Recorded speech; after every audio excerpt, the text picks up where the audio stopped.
Hi there, this is Raven Dana, and welcome to Walking Between the Worlds. It is Saturday, June 4th, and today we're going to do a little bit more on practices for cultivating and deepening and developing your intuition. So, as a quick review, intuition and instinct are a critical part of our awareness, and it is far too often that we put intellect in the driver's seat. We lay intellect down as though it is better than and superior to intuition and instinct, which it is not.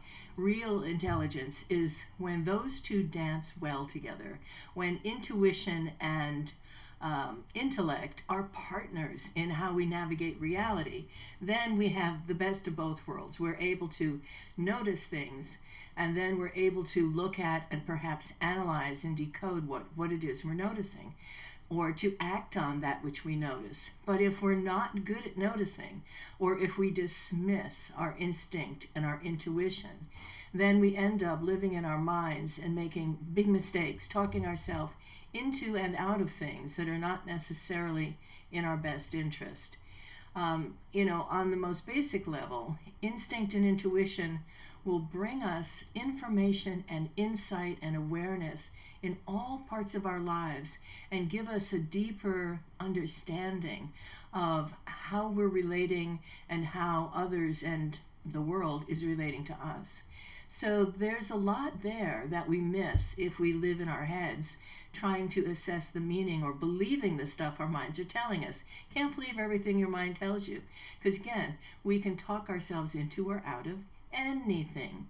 But underneath that mental noise, there is a significant ability that we have that when we quiet our minds, we can feel the signal. And that signal is often as simple as feeling open to something, like an open door, like yes, or something that's constricting and closing, no. So check your body for your first really good practice of cultivating your intuition. So when you're with anyone, notice if your body is feeling welcoming, or if your body's feeling like, I think it's time to go now. And that's true not only, of course, of people, but of places, of offers, of situations, of circumstances. Very often we get the signal, like there's something wrong here, for example, and we talk ourselves out of it. Oh, I want to be nice. Oh, that's not fair. Oh, I should give this person the benefit of the doubt. Only to discover later down the road that our instinct or our intuitive ping was completely on target, and we have left ourselves open for something unfortunate. And the way it works in the opposite side is often we'll see something or feel something, get excited about something, and feel pulled or compelled toward it, and then we'll talk ourselves out of it. Oh, that's never going to work. That's too hard. That will come through for other people, but not for me. So again, on both ends of the spectrum, we miss opportunities that could really enrich our lives, and we also miss warnings that could prevent difficulties. And a layer deeper of our intuitive selves, we can also gain information and insight and awareness into things that are normally hidden, truly hidden. We can help ourselves to come to an understanding of the symbology of our dreams and how we're speaking to ourselves in our dream time. We can also have awarenesses of things that are going to happen that we technically shouldn't have access to, but we do. We can also do things with our intuition and instinct, like open our awareness to that thing that I lost and I don't know where I lost it. You might have a sudden insight that it's in the drawer. It's in the third drawer from the top under my socks. And not because you thought it through, but because you relaxed your thinking mind and allowed your intuitive self to run the processing on all of those different things that your thinking mind can't get to. And of course, the more expanded versions of that intuition is to be able to see and know things at a distance. So we could call it psychic development.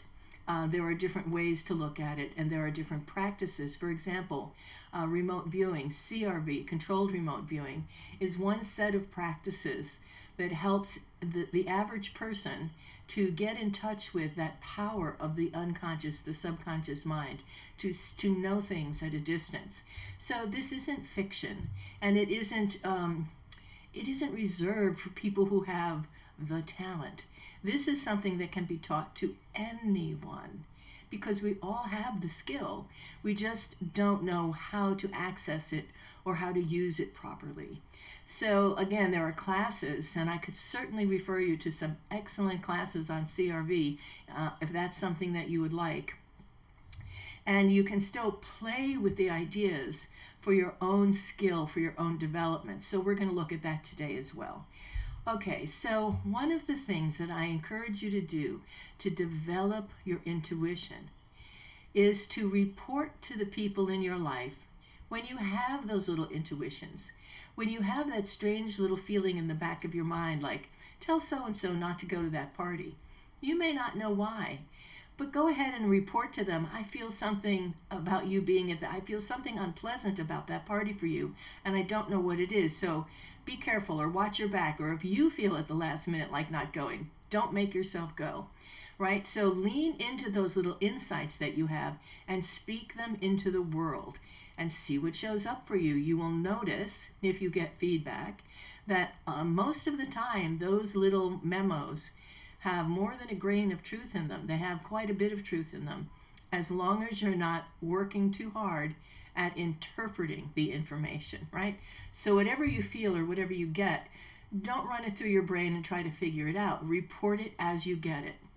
Even if it means you don't understand it, even if it means you see a symbol of something and you don't know what it means, but it's really clear and it's for a specific person, or it might be really clear and it might be for you. Write it down. See how that thing shows up in your life, or what importance or value it has. And there are plenty of different ways to validate this kind of thing. One example is, I know a person who cuts down trees or prunes, works on trees. And somebody that he doesn't know, somebody that I know, was having a conversation with me about some trees in their backyard, and said to me, I don't know why I keep getting this. I keep getting this memo of this tall guy, and he looks like this, and she described him, and I keep seeing him like almost falling out of the tree, falling out of a tree, and I thought, well, that's interesting. So I called my guy that I know does that for a living, and I said, listen, I want you to just be extra cautious today. And he said, oh, I've been up on the top of these trees, the high trees, and I've been doing this and I've been doing that. And I said, okay, that's good. I'm just saying. So he did decide to be extra cautious that day, and he put on his extra, a different kind of safety belt than the one he normally uses, because the one he normally uses anyway was having some clasp issues. But long story short, he was working on this tree, and a branch broke that he was holding onto to reach something, and had he not had not the old but the new safety harness on, he truly would have plummeted to the ground. So he called me after that and said, I don't know what you were thinking, I don't know who was whispering in your ear. And I said, somebody that doesn't even know you, right? Because we were practicing, we were playing this game. So I invite you to play this game with the people around you, to not keep it to yourself, but to share insight and information when it comes up, even if it seems silly. Look, better to feel silly than to not say something and find out later, you coulda, right? It might have made a difference. Now, here's another great way to play when you have a partner to practice with. You can set a particular time, and you can say at whatever time works for both of you, at noon, and you can take turns doing this. Today, I'm going to pick up an object, hold it in my hand, really feel it, run my fingers along it, look at it very carefully, and then I'm going to place it on the table, on the table. And your partner in crime, your partner in this, is just going to be receptive and see if they pick up anything. Now again, here's the important part.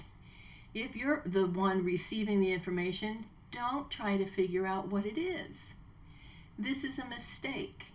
If you don't try to figure out what it is, all right, for example, I have an object in my hand. So if I try to figure out what it is, and I'm receiving impressions at a distance, I might say, it's a rock. If I'm not trying to figure out what it is, I might say, it's smooth. I think it's shiny. I keep noticing the color red. I run my finger along a dip in it, like I have this impression of almost like two mountains. Okay, so if that's the information you get, and then you see the object, right? Well, it's not a rock, it's a piece of glass. So if you had said rock and then saw this, you would have gone, oh. But if you said it's smooth, it's shiny, it's red, it has a bump like two mountains, you would have come much closer to getting the object itself.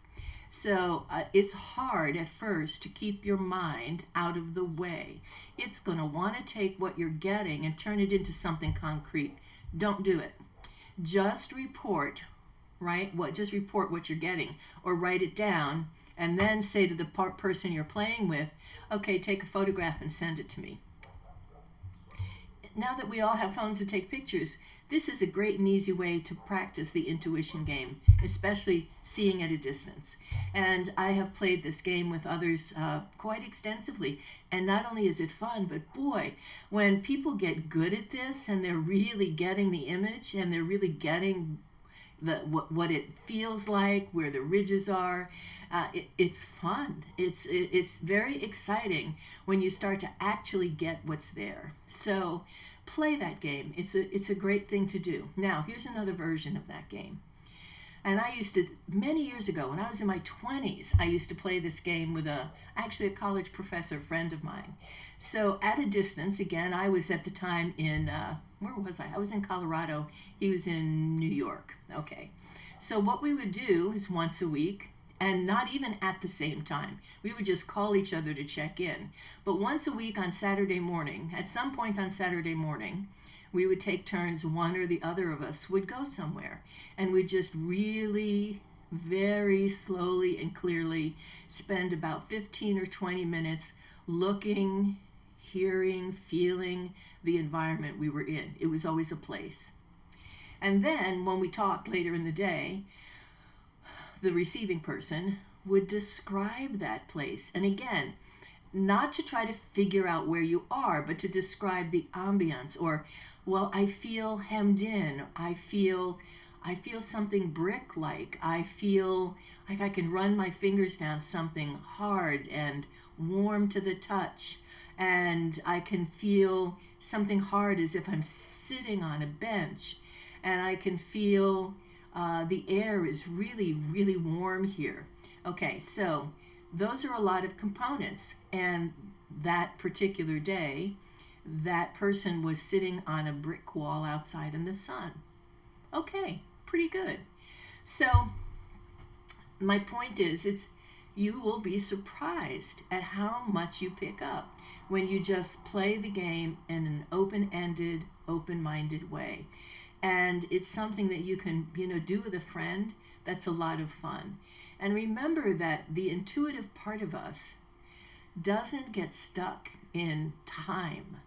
That you can pick a general time, like Saturday morning, I'm going to go somewhere, and then we're going to talk on Sunday or talk Saturday night, and that's fine because it's email, energetic mail. The mail gets sent to the other person, and the better you are at noticing, just noticing, the easier it is for the other person to get the info, to get the memo. So it's another great place to play. And the third thing that I would recommend to you is to, again, play on your own. To play some of this on your own, you can take a deck of cards and you can narrow it down. Like, don't do a deck of 52 cards. You'll drive yourself batty. But look at the cards and pick out maybe 10 cards. In those 10 cards, have one red card and 10 black cards, or one face card and 9 of something else. And then you shuffle those up and you lay them out. And intuitively, you let yourself, without trying to analyze it and thinking too hard, see if you can gravitate to the odd card, right? The one that's red in the pile of black, the face card in the pile of numbers. See how good your skill level is. And again, don't worry about it at first. Just get the feel, like let yourself mentally meander until you feel with the right card how it feels to you. You might notice it in your body as a little vibration. You might notice it under your fingertips as a little warmth. You might get a picture in your mind. You might hear a certain sound. And we're all different. So how your information comes is how your information comes. If you've ever watched a medium work, you would know that they get symbols. And those symbols might mean something completely different to one person than another. So over time, that person's individual symbols become very specific for them. I see roses, so that means that this person is wishing you love. Or I see a blue flag, so that means that this person is saying, I forgive you, whatever it is. So don't worry so much about how you're going to get the information. Just let yourself see what's there and make note of it. Oh, now after the 15th try, I notice that when I hover over the card I'm looking for, I get this certain feeling in the palm of my hand, or I get this certain flash of yellow, or I get this, right, whatever it is. So some of this totally is trial and error because you are decoding your particular symbol system for a hit, for what's right for you, for the thing that you're honing in on. And the good news is the more you're able to develop your awareness of your personal symbol system, then the easier it is to decode the intuitive messages that come when you're doing something else, right? When suppose you get pretty good at the card game, and suppose what happens is you get a flash of yellow when you hover over the correct card. Then maybe you're on the phone with somebody and they're offering you a business deal, and you get a flash of yellow. That's a memo that maybe that's the right thing for you, right? Or it could go any number of different ways. What I'm asking you to do is to play and be flexible and take some time. It doesn't have to be a lot of time. Take 10 minutes a day and play this game. And you will find that because you're listening to yourself, because you're directing your conscious mind to attend to and give weight to the images and messages and intuitions that are coming from the deep part of you, that just that acknowledgement brings about more synchronicity, more coincidence, more interesting dreams, more of those feeling like a certain person's going to call you and then the phone rings. It opens the gates to the communication between the worlds. So that's what I want to leave you with today, are those tips for practice to getting yourself down into the deep, into the deeper places. And of course, your skill will improve the more you're able to interrupt your mind. So skills like yoga and meditating, deep breathing, all those things that we do just to calm our minds are a great practice to do before you set out to do one of these intuition practices. So pay attention, and I know that you'll discover that you know far more and feel far more than you ever imagined you could. So enjoy this practice, and I'll talk to you again. Again, this is Raven Dana with Walking Between the Worlds, and thank you so much for being with me today. I hope this information brings you some happiness and some pleasure as you discover deeper layers of yourself. Bye now.